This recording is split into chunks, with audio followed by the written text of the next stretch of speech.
What's up, you guys? Welcome back to my channel. So today I just wanted to go through something that I'm learning in this season.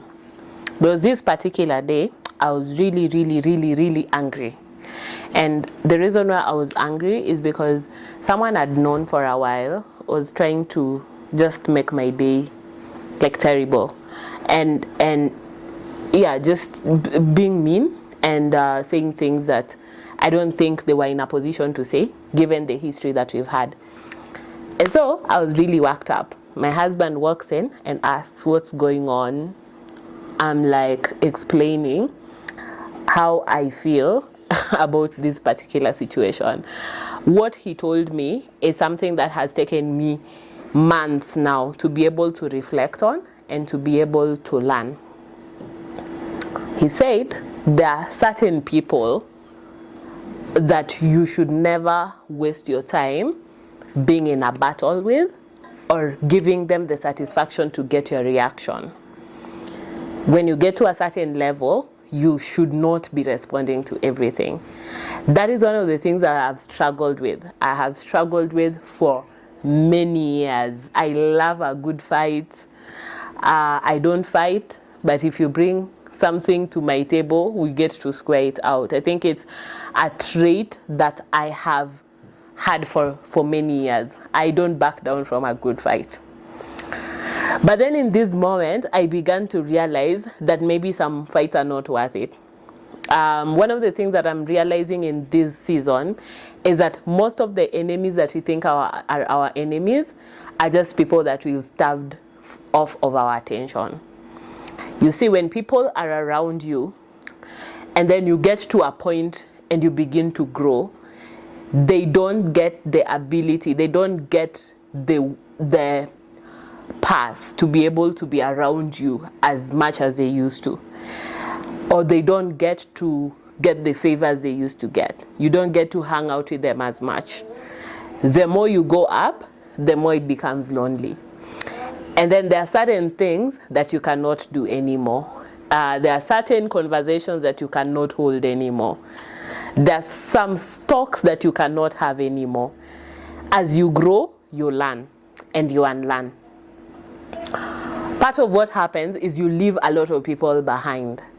You leave them behind because where you are no longer accommodates who they are. Who you are is not the same person that you are at the moment. And that frustrates so many people. And so you get to realize that the most enemies I have realized in my life, I don't know about you, almost 99% of the enemies that I think I have, and I say enemies in quotes, are people that I once was there for.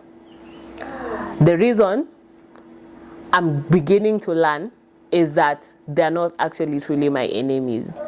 They are people that want my attention in a way that I cannot provide anymore. And so one of the things that I'm learning in this season is to pick my fights.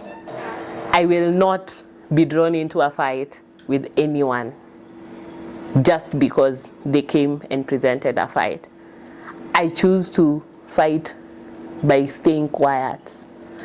And so a lot of times nowadays, what I do is you can throw the biggest tantrum, you can do your worst, you can be as dramatic as you want, but I choose the way I react. I can choose to react, I can choose not to react.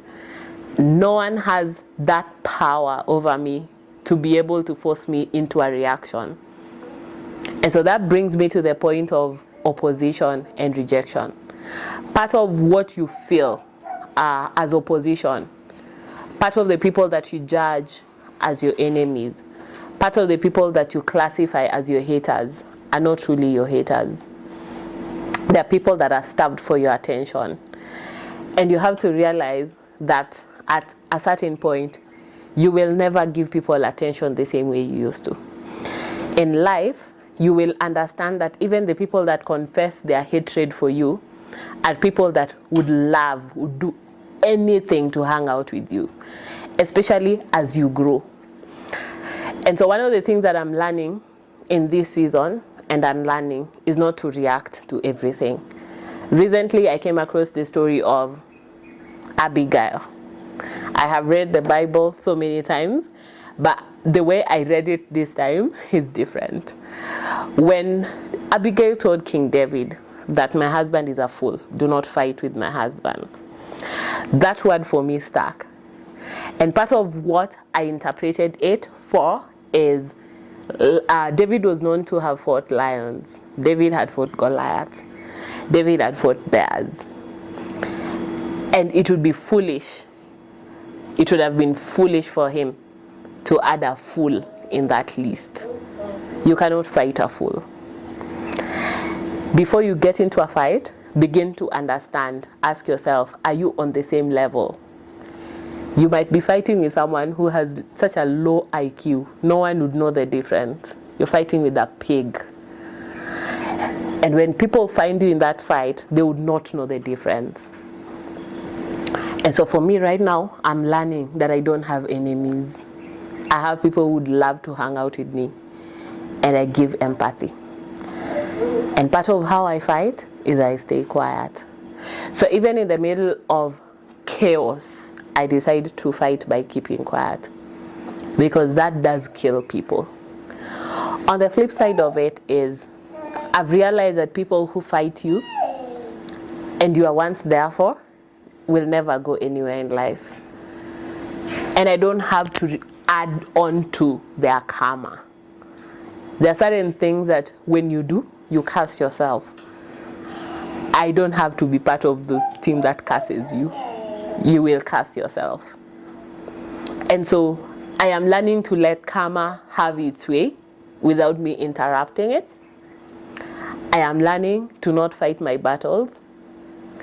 And I'm learning to let go and let God. Because as much as people would want to be in your life, not everyone can be in your life at the same time. There are people that are there for seasons. There are people that are there internally. The fact is, if someone is not willing to grow with you, you cannot grow with them. You cannot go with them if they can't grow with you. And there's a gift that I call the gift of goodbye. One of the other things that I've learned is that people tend to abuse the things that they will need tomorrow. And so you get to a certain dimension. Someone who was once there for you becomes your enemy. When that constantly happens to you, you begin to realize you're in trouble. There are certain people you can't fight. That's a rule that I've had for many years. There are wars that I decide not to get into. I can very well judge that you're toxic and I can't be near you anymore. But I will leave you very honorably. Because there are people you can't fight. So there are things that, even as I learn about rejection, about enmity, about hate, about honor, I find them so intertwined. The Bible says that a prophet will never receive honor in their own hometown or in their household. And so the reason why the people closest to you would never honor you is to be able to build your character. And your character is built by how you handle offense. So in this season, I am learning to handle offense in a better way. And I'm learning reacting to foolish things. I choose not to fight with fools.